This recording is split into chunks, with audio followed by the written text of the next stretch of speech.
নমস্কার বন্ধুরা, শুভ সকাল। মীনাক্ষীর ব্লগে সবাইকে স্বাগত। কেমন আছেন? আশা করব সবাই খুব ভালো আছেন। তো আমরাও খুব ভালো আছি। তো আজকের ব্লগটা ঠাকুরের বাসনের থেকে শুরু করছি। তো এখন চলে যাব ঠাকুরের বাসন মাজতে, যেহেতু আমাদের ওপরে কলের ব্যবস্থা নেই, মানে ঠাকুরের বাসন মাজার ব্যবস্থা নেই, নিচে যেতে হয়। আর এখানে বড়মশাই সকালবেলা বাজারে চলে গেছিলো। তো সকালবেলা বাজার থেকে নিয়েছিল সবজি, মাছ, আর এদিকে দুই মেয়ে দুই রকমের রুটি নিয়ে এসছে। আর এদিকে সাথে আছে টক দই। আর এদিকে শাক নিয়ে এসেছিলো। তো বেশি কিছু রান্না করিনি, শাক ভাজা আর মাছের ঝোল করেছিলাম, কারণ প্রচণ্ড গরম পড়েছিল। আর সকাল থেকে শরীরটা ভালো লাগছিল না গরমের জন্য। আর এদিকে চা করে দিয়েছে মেয়ে। তো চায়ের কাপটা এতটাই গরম ছিল যে চায়ের কাপটা কিছুতে মুখেই দিতে পারছিলাম না গরমের জন্য। তো একটু ঠান্ডা করে তারপরে চাটা খেয়েছি।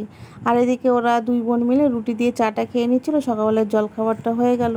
আর এদিকে কলমি শাকটাও বেছে নিয়েছি। বেছে নেওয়ার পরে কেটে ভালো করে ধুয়ে তারপরে চলে যাব রান্নাঘরে রান্না করতে। কারণ একবারে সব যদি কেটে কুটে বসি, রান্নাটা কিন্তু খুব তাড়াতাড়ি হয়ে যায়। তো ফোড়নে দিয়ে দেবো শুকনো লঙ্কা, আর হচ্ছে রসুন, আর হচ্ছে পেঁয়াজ। তো কলমি শাকটা কিন্তু আমরা এইভাবেই রান্না করি। আর অন্য সব শাক কিন্তু শুধু পেঁয়াজ ফোড়ন দিই। তো কে কীভাবে শাক রান্না করেন কলমি শাক অবশ্যই কমেন্ট করে জানাবেন। আর এদিকে ভাতটা হয়ে গেছিলো। তো ভালো করে শাকটাকে কিন্তু ভেজে নেবো একটু লাল লাল করে, একটু কড়াভাবে। আর এদিকে জ্যান্ত মাছ এনেছিলো, রুই মাছ, সেটা রান্না করব ঝিঙে আর আলু দিয়ে। আমি মাছ ভাজা বসিয়ে দিয়েছি, আর এদিকে মাছের ঝিঙে আলু দিয়েও বসিয়ে দিয়েছি। তো সেটা আমি আপনাদের দেখাতে পারিনি, একদম সিম্পলভাবে রান্না করেছি। মশলা ছাড়া তরকারি, শুধু একটু জিরের গুঁড়ো ধনের গুঁড়ো দিয়েছি, আর কিচ্ছু দিইনি, একটু লঙ্কার গুঁড়ো সামান্য। তো এইভাবেই কিন্তু মাছের ঝোলটা আমি রান্না করেছি।